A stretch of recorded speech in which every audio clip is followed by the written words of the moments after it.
Luke 4, 1 to 13. Puspos ng Espiritu Santo, bumalik si Jesus mula sa Jordan at dinala siya ng Espiritu sa ilang. Sa loob ng 40 araw ay tinukso siya ng dyablo.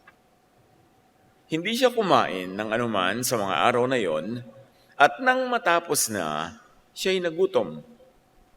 Sinabi ng dyablo sa kanya, "Kung ikaw ang anak ng Diyos, ipag-utos mong maging tinapay ang batong ito."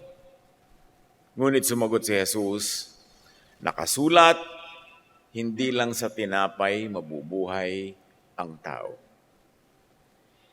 Dinala siya ng dyablo sa isang mataas na lugar at ipinakita sa kanya sa isang kisap mata ang lahat ng kaharian ng daigdig.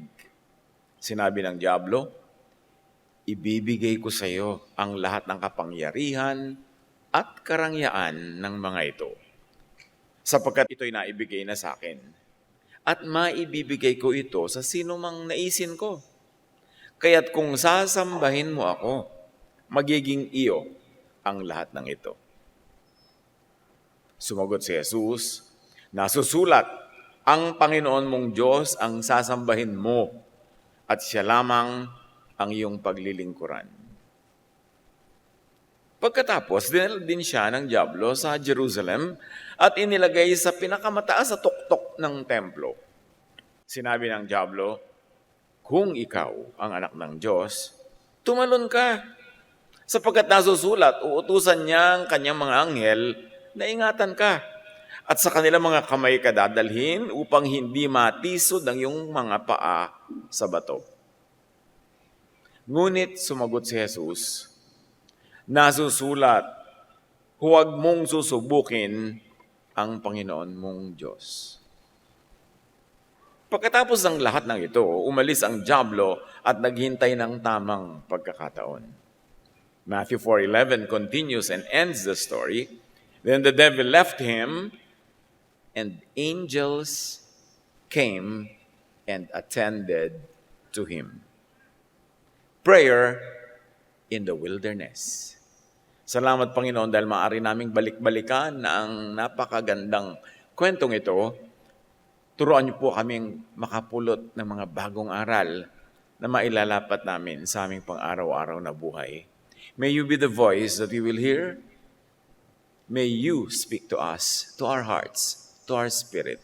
We seek you, Father, in the name of Jesus, your Son, our Lord, our Savior, and Teacher. The so-called temptation in the wilderness is not just about the usual Jesus versus Satan contest. May mga layers of readings and layers of meaning. Of course, the first layer we take and try to understand is the actual story, the event that took place.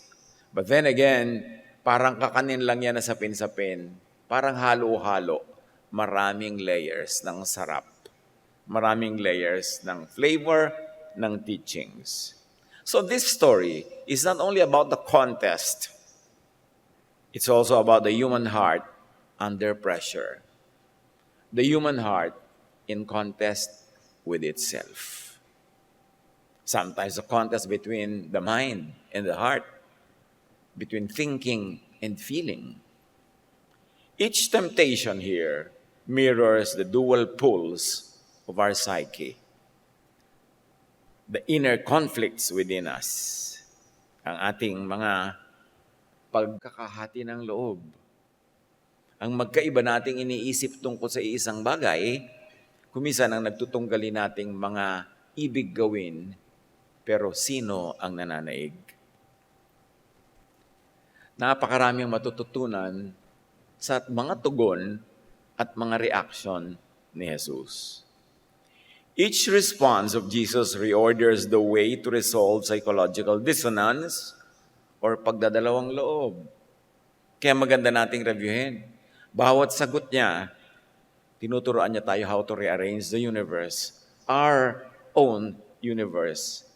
Tinuturoan niya tayo kung paano harapin ang madalas ay nangyayari sa ating pagdadalawang loob, na kuminsan ay nagbubunga ng paghihina ng loob.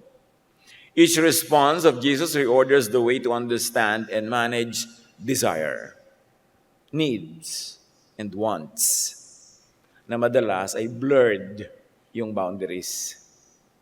Ano ba ang need? Ano ba ang desire? Ano ba ang want?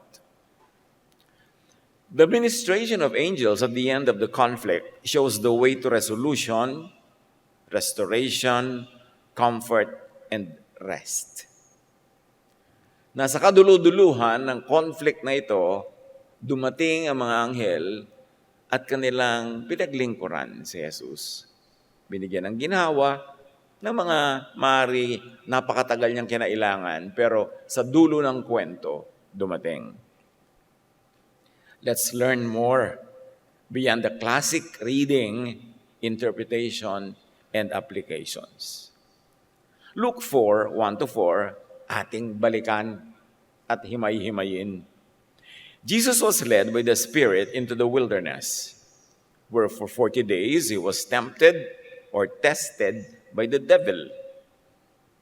He ate nothing during those days, and at the end of them he was hungry, and the devil said to him, "If you are the Son of God, tell this stone to become bread."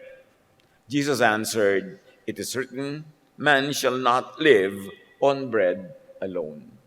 Napakarami na natin ginawang pag-aaral tungkol sa mga lines na ito, kaya sisikapin naman natin ngayong lumabas sa usual reading para meron tayong mga bagong mapakinabang dahil hindi naman nauubos ang karunungan na nakabaon sa mga salitang ito.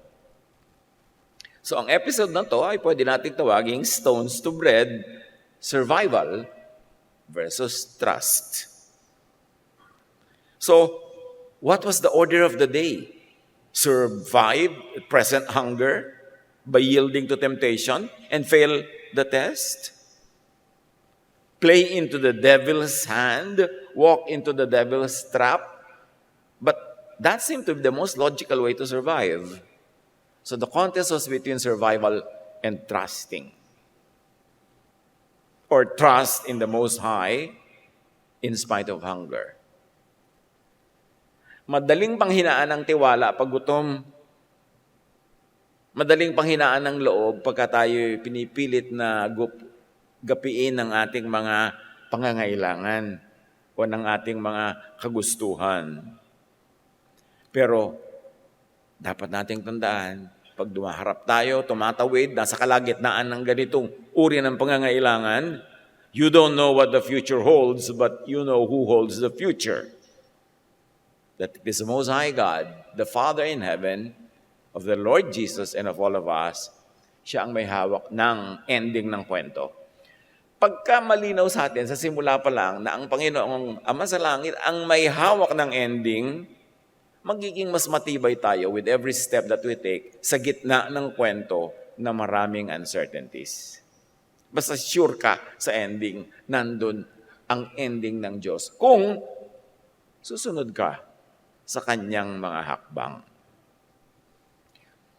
Sa psychology, may tinatawag na scarcity mindset, which I have been calling poverty mentality. Scarcity mindset narrows vision and reduces creativity. Pag poverty mentality, pag pangdahop na pag-iisip ang nag-ahari sa ating buhay, kumikitid ang ating pananaw, lumiliit ang daan, at nababawasan, malaking bawas ang nangyayari sa ating kakayahan mag-isip ng maayos at maganda. Kaya ang sagot ng Jesusness sa situation na yan, sagot ni Jesus, and Jesusness is the idea of Jesus, the style, the method of Jesus. Appetite, need, does not define identity. Hindi ka hinuhubog, hindi ka dinedefine ng iyong present need. Dapat clear sa atin yun. Okay, meron ako ngayon need sa pera, meron ako need for healing, for wellness, meron ako need for this and that, but it should not define who I am. But it is the teaching and my belief in the teaching of Jesus that should define who I am, not my present predicament, not my need, not my want. Appetite and need should not be allowed to dictate behavior and shape character. So, marami tayong pwede pag-practicean dyan eh. Kuminsan, sa buffet lang, yung gutom ka na, pero gusto nyo na bang mag-agawan, magsabulutan, magsuntukan dahil isa na lang ang natitirang lumpia. Yung ganun palang need will already define your character if you would allow it. Pag may agawan, pag may kulang, ano na nangyayari? Sa magkakapatid, pagka may konting mamanahin, ano lumalabas sa mga ugali? Do not let need or appetite shape your character. But let your faith in God, who holds the future, give you self-control. Kasi alam mo naman na nandyan ang Panginoon. Kaya merong trust. Pag dumadating ang need, kailangan mong unahin, trust. Hindi need. Hindi want. I trust that God is in control. And although Jesus passed through 40 days of hardship, at the end of it, the angels ministered to him. Not during, not before.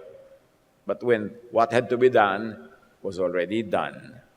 Do not allow hunger and need to narrow down your vision, to make you forget God. Yun ang temptation. Ang temptation dito, hindi ito pagkain, kainin mo, kundi ang temptation is forget God kasi gutom ka eh. Yun ang tunay na temptation. Yun ang malalim na tukso. Do not succumb, do not surrender to the scarcity mindset, to poverty mentality. Na dahil lamang may pangangailangan, ikaw na dating tao ay naging isang mabangis na hayop. Do not let that need define you. Because sabi ni Jesus, man shall not live by bread alone. Man is not shaped by his hunger or being filled alone. And remember, the angels of comfort came din naman. Parang ang tagal pagka ikaw yung dumadaan doon sa 40 days. Parang hindi na darating yung comfort. Kaya ang mga halaga nga, trust. Because God knows. The angels of comfort came at the right time. Hindi during the test, but after. At kahit gutom, ay lumilipas din. Naranasan niyo bang magutom na hindi kayo nakakain, lumipas, nalimutan niyo rin gutom kayo eh. Ganon din ang lahat ng mga needs natin. Mayroong moment na masidhi, climax. Pag nalampasan mo yan, nawawala rin naman. Lumilipas din. Kaya iba, nag-iinit ang kanilang mga pangangailangan, maghilamos kayo ng malamig na tubig, lilipas din yan. Huwag kayong padala sa ganong present momentary situation. At yung bato, sabi nung kontrabida dito, yung bato, gawin mong tinapay, kaya mo naman yan eh. Pero remember, ang batong pinipilit maging bread, lalo kung Satan's recipe ay hindi dapat asahang magiging nutritious. Kasi kanino galing? O tinapay nga, kanino galing? Okay, nagkapera ka nga, galing sa masama. For a while, akala mo, enjoy ka na. Watch for the ending. May Diyos. Mananaig at mananaig ang katuwiran ng kataas-taasan. Hindi lahat ng tinapay ay nakabubusog. At kung makapupuno man ng sikmura, hindi naman laging nutritious. It's not worth it. Kaya ang mahalaga nga, magapi natin yung appetite. Kasi yan naman, matlakas lang sa kasukdulan, pero pinanghihinaan din yan at tumawala din ang lakas pag hindi mo sinunod. Kaya kailangan lang makasurvive ka. Hindi lahat ng kinoconsume at ginagawa ay beneficial.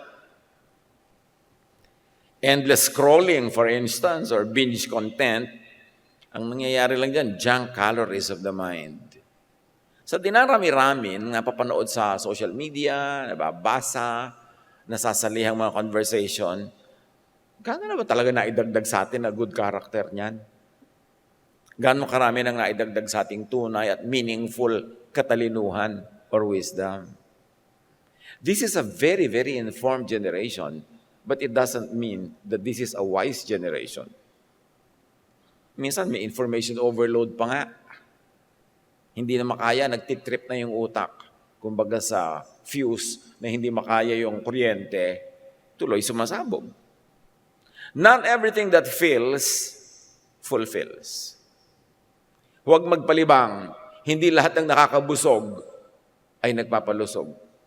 So, tingnan natin, ano bang kinakabusog ko? Ano ang pinagkakakain ko para ako mabusog? Busog na busog nga ako, pero nakakalusog ba?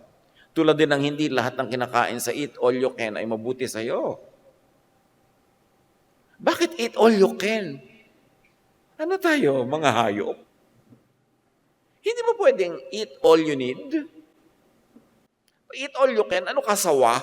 Kahit buong kalabaw, lululunin mo kasi you can.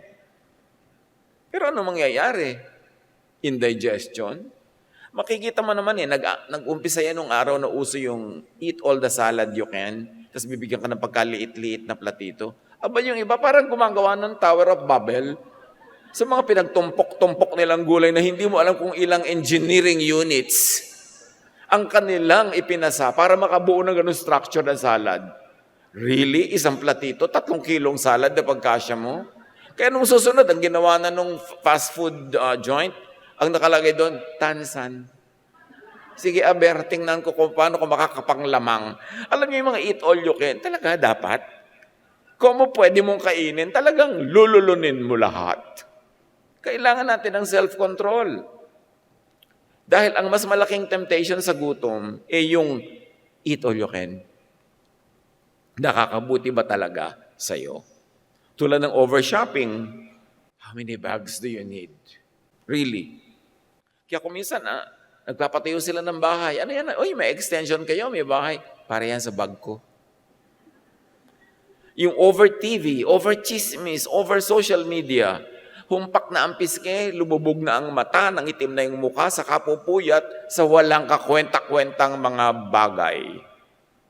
And even over kabanalan could also be junk. Over religiosity could also not be good. Ecclesiastes 7:16, do not be over-righteous, neither be over-wise. Why destroy yourself? Si Solomon na ang may sabi niyan, the wisest man ever. Kahit anong over, hindi nakakabuti sa atin. Lampas sa dapat. One could be overfed, but not well-nourished, even with religion. Yung nakababad ka, nakamarinade ka talaga sa religion araw-gabi, pero suriin mo naman ang iyong karakter kung naging Jesus-like ba. Kumisan sa karelihiyon, nagiging Pharisee-like pa nga eh. Nagiging masungit, nagiging mapanghusga sa kapwa, nagiging mapagmataas, mapagmalaki. Bunga ng overdose ng religion. Ilagay ang lahat sa tama. Do not be over-righteous, neither be over-wise. Why destroy yourself? Curate what you consume. Digital man yan o physical. Choose what nourishes. Dahil ang daming choices ngayon sa ating panahon, magpakatalino sa pagpili. Kung minsan aabutin ka na ng bugnot o order ka ng tsa, nung araw pag umorder ka, tsa nga, miss. O, eto na si tsa. Ano po ang daming sasabihin sa yung uri ng tsa? Tapos, cold po o hot? Pagkatapos, organic po o yung poisonous? Ganito. Basta, tubig na lang. Sa dami ng choices. Kahit ng mga soda, mga soft drinks, ang daming choices. Debote po ba? Delata? 0 ba? 1 o 2? Ang daming choices. Kaya, sa atin ngayon, nakalaga kang responsibility to choose correctly, to simplify our lives, and to curate our choices. Hindi lahat ng inaalok ay tatanggapin. Yun ang unang lesson natin nung inalok si Jesus na gawing tinapay ang bato. Ano, mga bato sa buhay nyo ngayon, ang inaalok sa inyo na gawin yung tinapay? kayo lang ang makakaisip niyan. At kayo ang makapagsasabing, hindi ko kailangan ng ganyang tinapay kung galing sa bato na galing sa iyo. Luke 4, 5 to 8. O di syempre, nag-fail ng devil o next try. The devil led him up to a high place and showed him in an instant all the kingdoms of the world. And he said to him, I will give you all their authority and splendor. It has been given to me, and I can give it to anyone I want to. If you worship me, it will all be yours. Ang laking temptation ito, kingdom. Yung iba nga, barangay pa lang, bagsak na, talagang pipiliin na agad si Satan eh. Pero ito, kingdoms. Jesus answered, it is written, worship the Lord your God and serve Him only. Why will I serve you? You should serve and worship me and my Father. Para binabaligtad mo yata. At sa buhay mga kapatid, maraming nababaligtad ha. Dahil nabubulag ka ng desire, binabaligtad, ikaw pa yung magwo-worship. Kingdoms and glory, power versus purpose. What defines your ambition? What defines your life? What defines your dedication? Power or purpose? Power in the world system, maging mataas ang katungkulan mo, maging makapangyarihan ka dito, or purpose for your earthly life. Dapat clear yun. Kasi pag hindi clear yun, kung kani-kanino ka susunod, kung ano-ano hahabulin mo, at the end of the day, naubos ang buhay mo, naubos ang oras at lakas, wala ka narating, kasi hindi mo dinefine eh. Ano ba talaga gusto ko? Power in this worldly system or purpose in my earthly life? What will I live for? What will I die for? When that is clear, konting mga U-turn, konting mga wrong turns ang magagawa natin sa buhay, and we could maximize the achievement within the limited time and space that we have. So, power ang offer. Pagkain yun, basic need. Ito power, medyo sophisticated need na. Kahit sa hierarchy of needs ni Marlowe, parang tumataas na. Una, pagkapagkain muna, bato-bato. Ngayon, kingdom na. Tumataas yung presyo. Neuroscience talks about this reality that power activates the dopamine system, quick to be high, but short-lived. Addictive ang power. Pag nakakapag-practice ka ng power, nasasarapan ka, kaya gusto mong ulit-ulitin. Kaya ang dami-daming tao nagpa-power tripping. Kuminsan, clerk lang nga, nagpa-power tripping dahil para siya kung sinong di ba? Pagka nag-a-apply ka ng trabaho, yung clerk na tagabigay ng mga application form, para kung sinong Doña Victorina, nagpa-power trip. Kasi kaya niya muna aplikante ka pa lang. Mga gwardiya sa pinto, nagpa-power tripping, gumapang ka para kita papasukin, papahirapan kita. Kanya-kanyang power tripping yan. Mapapansin nyo pag may nagpa-power trip. Yung hindi naman kailangan, pero nangko-control, nagmamataas, nagyayabang, just because the moment permits them to think that they are powerful because the momentary need of the people before them is obvious to them. Yung pagsasamantalahan ka because they can. Many fall for the promise of power and glory. But some individuals' quest for wealth, power, and glory actually destroys social fabrics, destroys community, even and especially the seeker. 99% power-seeking ends in tragedy. Ang tunay lang na power na nagtatagal at hindi nagwawakas sa lagim, yung power na Diyos ang nagpahiram for a certain purpose dahil meron siyang ipapagawa sa iyo.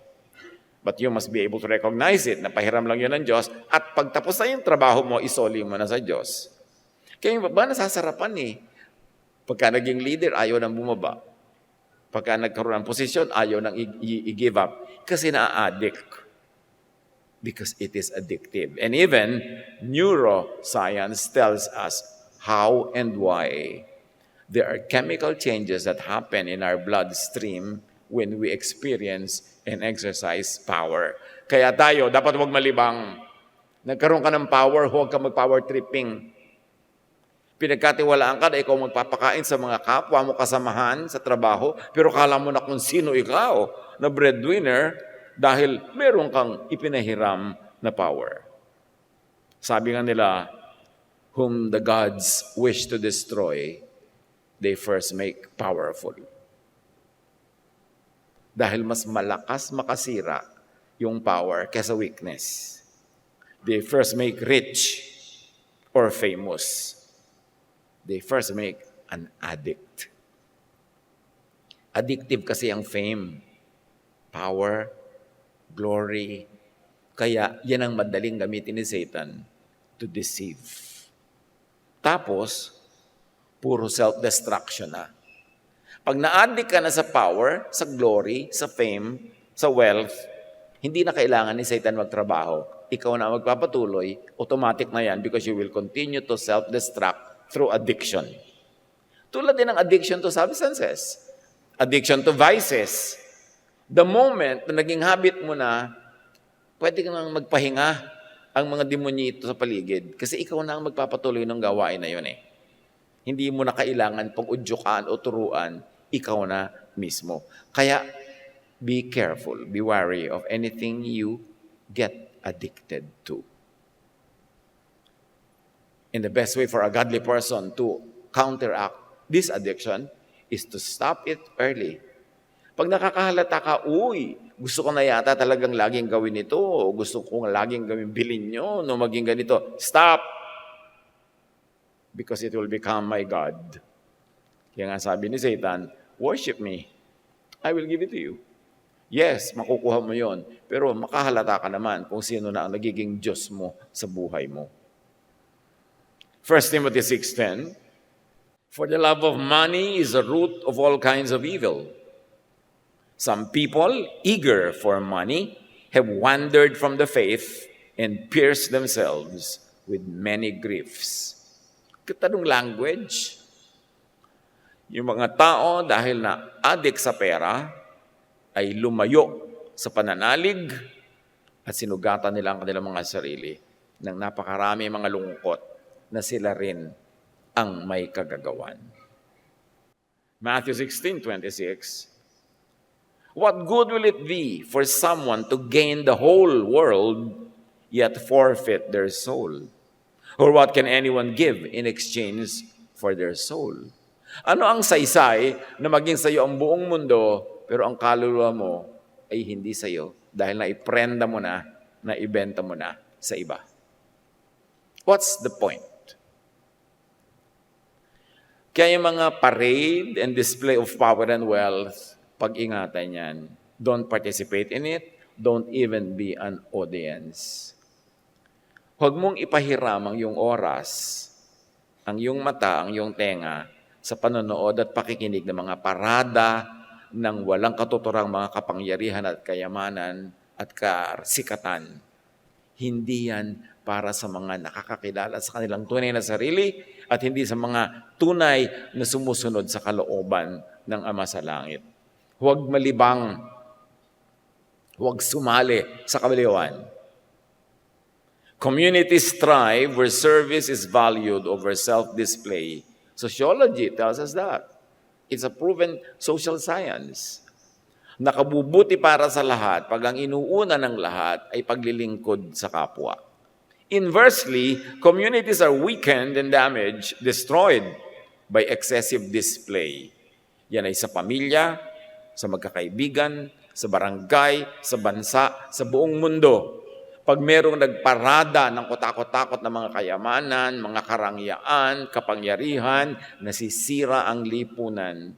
Nagkakawatak-watak ang mga tao, ang nagiging wakas ay pagkakagulo-gulo, bangayan, self-destruction. Because behind all this is the deception whose classic microcosm is what we are reading now. Yung classic tunggali between Jesus and Satan, between what is good and what is bad. Sabi ni Satan, worship me and I will give you kingdoms. But what you worship, you become. Kung sinong hinahangaan mo, nagiging ganun ka.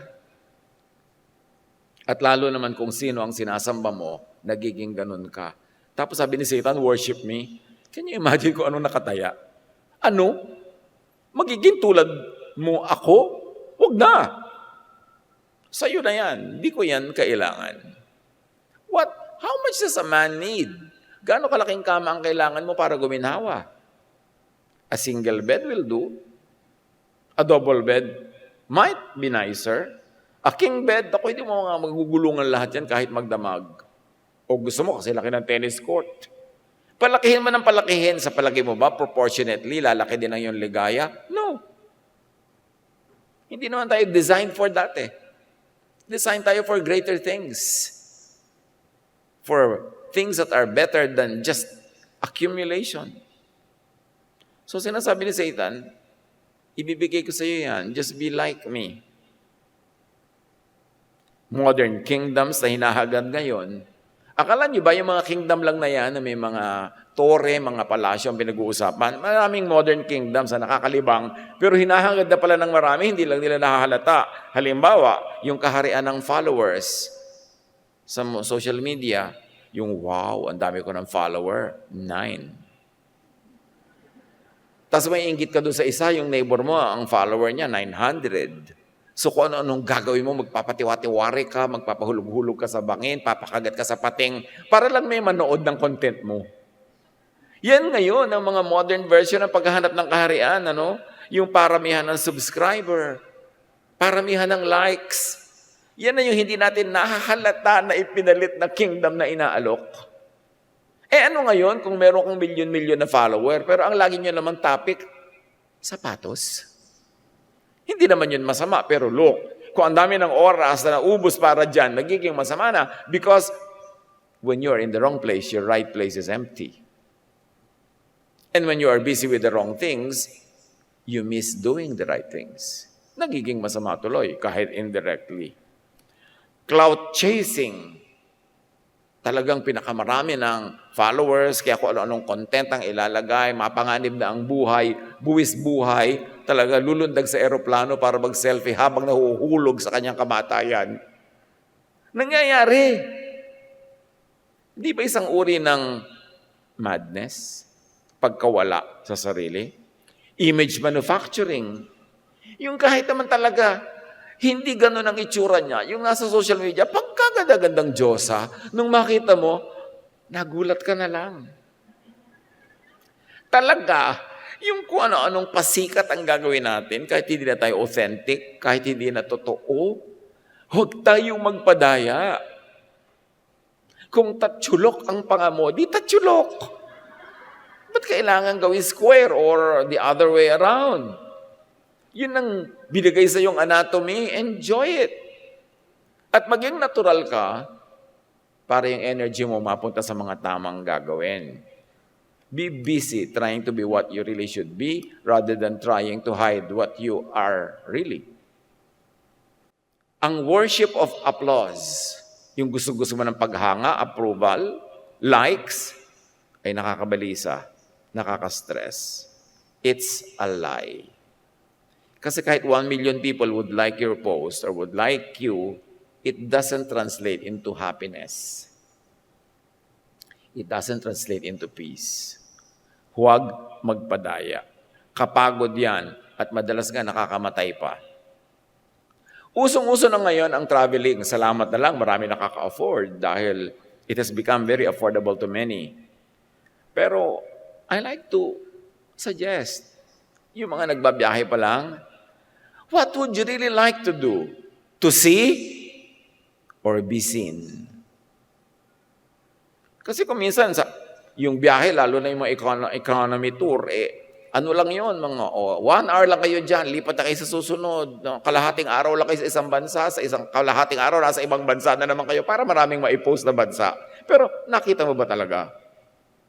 Tapos kung nandun ka, wala ka na bang natingnan kasi selfie ka ng selfie para ikaw makita, di nalugi ka. I suggest that you see more than get seen. At sa palagay niyo ba, pag nakikita kayo ng mga kapitbahay yung nagbabiyahe, hahanga? Nako, pwedeng mainggit pa, o mainis, o maalalang may utang kayo sa kanya. So, huwag niyo ipag-display ang mga pag-e-enjoy sa buhay, nakalalason, nakamamatay. There's nothing like enjoying God's blessing in peace. Yung hindi ka ginugulo ng kapwa mo, hindi ka binabash, hindi ka pinipintasan, hindi ka kinakainggitan. It's all a lie. Hindi ko mo nakita mo yung pinsan mo na may picture siya sa harap ng bundok, tralala, magpapakuha ka rin sa harap ng bundok, tralala, kahit pala kinakagat-kagat ka na ng mga pating doon sa tubig doon dahil ganun pala ang nangyari sa kanya. Aaminin ba niya yun? Define who you are, decide who you should be and become, and stick to your godly script. Huwag magpalibang. Luke 4, 9-12. The devil led him to Jerusalem and had him stand on the highest point of the temple. If you are the Son of God, he said, throw yourself down from here, for it is written, he will command his angels concerning you to guard you carefully. They will lift you up in their hands so that you will not strike your foot against a stone. It was a dare. Alam niyo kung nakakaranas kayo ng dares, eto na yung una, the mother of all dares. Sa gilid ng templo sa Jerusalem ay bangin. So pag nahulog ka mula sa tore ng templo, kahit sa plain lupa, mataas na yon. Pero pag doon ka pa nagpatihulog sa side ng bangin, pagkataas-taas ng lalaglagan mo, magkakadurog-durog ka at magkakapipipipi kang parang papel. Pero sabi ni Satan, o diba, sabi ko talaga anak ka ng Diyos, iingatan ka ng mga anghel, hindi hahayaan sumaya ng bukong-bukong mo sa mga bato, sasaluhin ka. So siya, jump na. Ang daming equivalent yan ngayon, ha? Mga tumutungtong sa gilid ng building, tapos dinala ng hangin na hulog. Kuminsan ang hirap maawa. Kasi parang sila ang umiimbento ng mga sorrows, mga problema, sumusuong sa gulo para lang makuhanan ng magandang video. Jesus answered, it is said, do not put the Lord your God to the test. And if Jesus would not like to be put to the test, though He is the Son of God and has all the power, tayo pa kaya, bakit naman tayo willing magpa-test needlessly? We are made of much, much less material. Dapat lalo tayong maging maingat.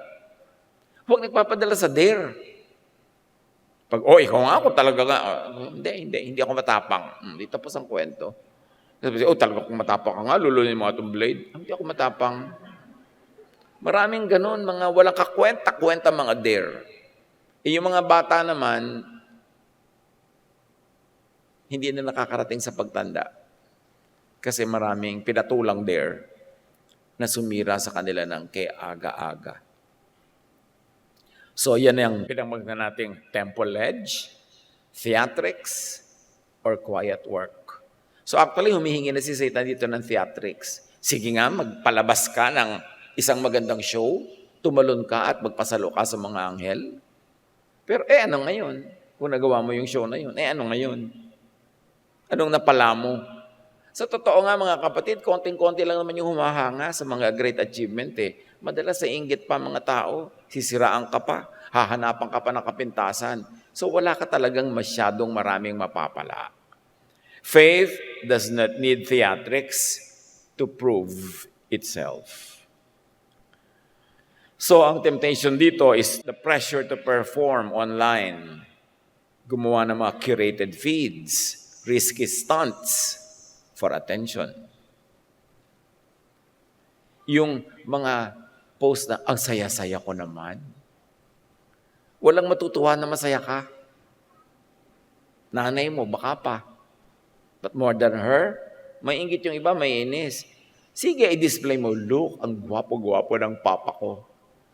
Bukas, papapakin na yan ng iba. Aagawan ka na. Pag nakatagpo ka na magandang kapalaran, itago mo. Huwag mong i-post. Kasi it will attract negative attention. It will attract thieves. Magpakatalino. Masaya ka. Ang ganda-ganda ng buhay mo. Why broadcast it? Why open yourself to a lot of negative attention? Learn from the temptation offered to Jesus. Huwag magyabang or magpasikat in 3D, in real life, even face-to-face. Wala kang buting maaani dyan. Napakahalaga, authenticity is greater than spectacle. Maging totoo ka na lang, relax ka pa. At pag totoo ka, hindi ka napapagod magtago ng katotohanang nakalingid sa mga tao. At hindi ka nagpapagod na gumawa ng image. Eto ako, yung may gusto sa akin, di gusto niyo ako habang buhay kasi ako talaga to kahit anong mangyari, ako na to. Pero kung magugustuhan mo lang ako dahil sa pinoproject kong false image, di pagod na pagod ako mag-maintain nun. At pag dumating yun, nakita mo yung totoo, hindi mo rin ako uli gusto, well, kung ayaw mo sa akin bukas, ngayon na lang. Para pare-pareho lang tayo nakapahinga.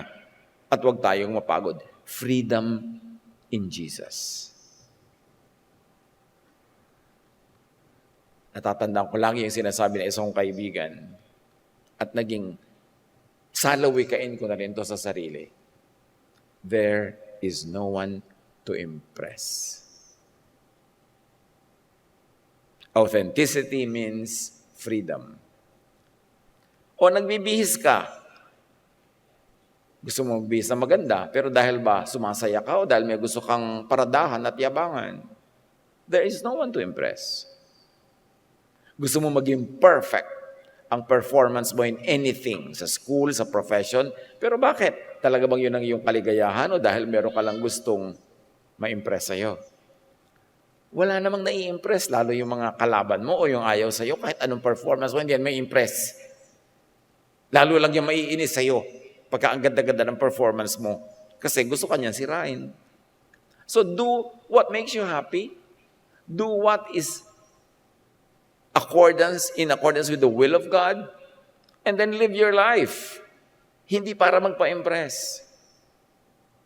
Ang isang bahay, inaayos mo ba yan to please your family and your guests or to impress your guests? Magandang maghahain ka na masarap to please, but do not do it to impress. Tayo lang nakakaalam kung ano yung tunay na nag-aharing isip at kalooban. Kung ang ginagawa natin is to please, to love, or to impress.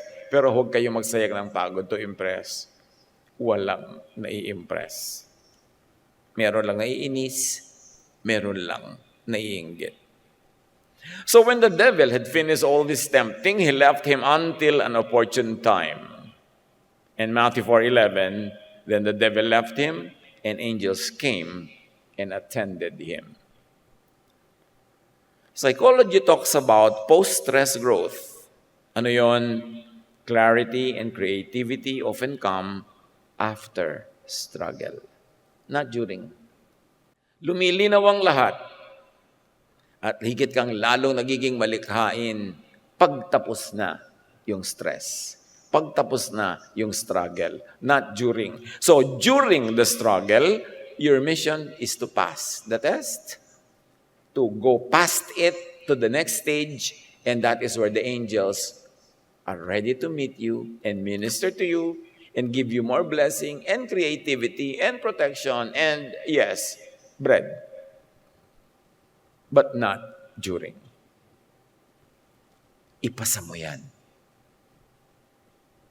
Maraming mga couple sa kakahiwalay ng physical life kasi nagtatrabaho sa malayo ang isang kapartner. Siyempre, dumarating yung mga tukso-tukso dyan. Kung bulaklak ka dyan na wala nagbabantay, napakarami mga gustong dumapo. That is when you use all this wisdom. Pass the test. Because the relief, the comfort comes after you have passed it, not during. And every test is an opportunity to pass the test.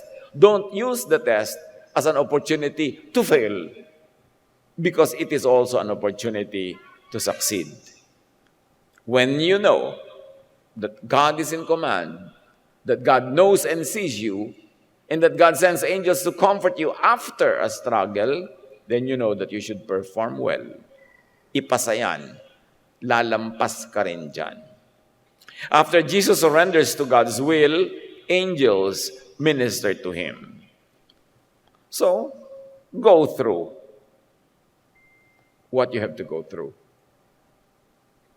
Surrender to the will of God, not to the whines and wiles, and not to the suggestions and provocations of the evil one. At any given time, may sinusundan tayo. Piliin nyo lang kung sino. Hindi ka naman pwede maglakad mag-isa because you do not invent life. Matagal na yan nagawa. So pumipili ka. Which path do you take? You know where it will lead. Pass your test. Earn your angel by staying faithful to the Most High, to your character, to your mission, to your life purpose. Do not surrender to the pressure of the moment kasi lilipas din yan. Gaano karaming mga tukso ang sinunod at pinagsisihan lang pagkatapos kasi lumilipas din. Hindi naman lahat ng ligaya na ibinibigay ng tukso ay nandyan. Lumilipas din yan. So palampasin mo na lang nang hindi ka nalalagay sa panganib and enjoy the ministration of heaven after the situation. Do not let your reason be clouded and blocked by the prospect of reward for wrongdoing, for folly, for vanity. Sa neuroscience and psychology, sinasabi, desire fires the brain's reward center, shutting down reason. Pag meron tayong gustong-gusto, desire natin, nagsasara yung pinto ng kaliwanagan, yung pinto ng karunungan, at ang nagbubukas ay yung pinto ng instant reward. At pag bumukas yung pinto ng instant reward, nagsasara ang pinto ng wisdom, ng reason, para ang masunod ay yung desire. After pleasure, dopamine drops. Reason returns, bringing regret or guilt. And depending on the person, pwede ding bringing wisdom. So imagine this, and I'm sure if you observe life enough, you would have already observed this. Merong bawal, masama, hindi talaga tama, hindi para sa'yo. Pero ang laki ng prospect ng reward, ng pleasure. So ito yung tukso. Palaki ng palaki yung prospect ng reward, mas gustong-gusto mo yung reward. So isasara mo ang iyong utak, isasara mo ang iyong kabanalan, ang iyong karunungan, isasara mo para ang pagbigyan mo ay yung desire. O, napagbigyan, nangyari yung desire. Natapos ang desire. Anong babalik sa'yo? Guilt. And sudden karunungan. Bigla mong na-realize, mali talaga yung ginawa ko. Oo nga, di ba? Kanina pa mali yan. Pero dahil pinagbigyan mo yung desire mo, nakalimutan mo ang intensity ng pagiging mali niyan at ang inatupag mo ay sundin yung kung ano yung gusto mong gawin na mayroong prospect of reward at nung matapos mo ma-enjoy yung reward, na-enjoy naman yung reward pero sandali. Buong buhay ngayong pagsisisi ang kasunod, lalo na kung maraming nadamay sa pagsunod mo sa iyong desire. Nasisira ang mga relasyon, nagkakalayo-layo ang mga magkakamag-anak, ang mga nagmamahalan, nasisira ang iyong personality, at dahil bumalik na yung katinuan, doon mo lang yung marirealize. Ang kasama ngayon ay pagsisisi. Kaya napakaraming gumagawa ng kabalbalan pagkatapos guilty. Yung pala magigilty ka, pati hindi agad. Bakit na yung palang kung kailan tapos na? Because of this phenomenon that neuroscience has already understood. So, cross and go past your wilderness. Yan ang anatomy ng temptation. Yielding and then guilt. And this is the true temptation. Hindi yung ang temptation na ikaw ay sumunod sa gusto mo. Ang tunay na malalim na temptation ito, madala ka sa point na dahil sunod mo ang gusto mo, mabuhay ka ngayon sa guilt forever. Yun ang gusto ni Satan. Guilty ka. Fearful ka. Fearful ka of outcomes. Outcomes in the human level. Mabisto ka ng mga dapat na makabisto na may ginawa ka mali. Nakakatakot yon. Mahirap mabuhay. Stress ka. Kakasakit ka. Pagkatapos, yung pa mga ibang outcome niyan sa'yo, na guilt, nalalayo ka sa yung pagkatao, nalalayo ka sa Diyos, yun ang tunay na gusto ni Satan. Guilt. Kaya ang sagot ni Jesus dyan, forgiveness, restoration, and blessing. Pero hindi para maging able ka na naman to do something wrong again and again and again. Pero sinolve ni Jesus through forgiveness. Kasi ang pinakamalaking dala ng tao sa mundo, pinakamahirap, mabigat na dalhin, ay guilt and fear of punishment. Kaya yung mga namamayag pag sa paggawa ng mali, pagka nabisto na, pagka nagkaroon na ng kaliwanagan, ayan na, ang hirap na, ang muka nakalaglag na sa lupa dahil sa dalang bigat ng puso.